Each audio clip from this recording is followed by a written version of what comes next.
Quels sont les cancers les plus foudroyants chez la femme? Les top 5, d'abord le sein, ces 10 dernières années. C'est vraiment les cancers les plus fréquemment rencontrés. Suivi le cancer du col de l'utérus, puis les colorectales, le cancer du côlon et du rectum, ensuite les cancers de foie, et puis on verra les cancers, tout ce qui est annexe et lymphome leucémie dans un panier. Tu sais, les cancers, pour que ça se déclenche, il y a deux grands groupes de facteurs.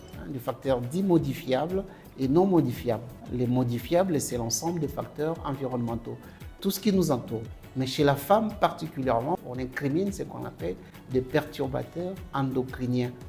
Qu'est-ce que c'est? C'est-à-dire des substances qui interfèrent avec des hormones féminines.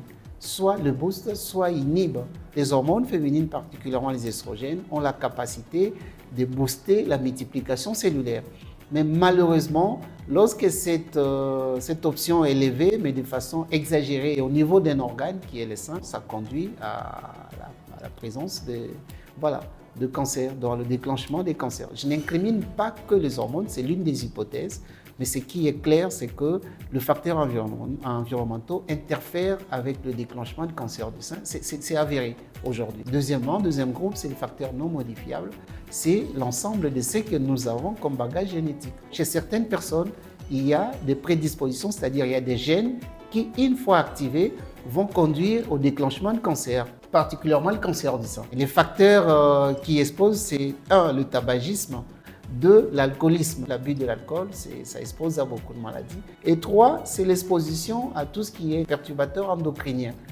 Dans les perturbateurs endocriniens, on incrimine tout ce qu'il y a comme produits chimiques dans l'alimentation, dans les cosmétiques, produits chimiques dans l'environnement. La biologie de la femme est différente de la biologie de l'homme.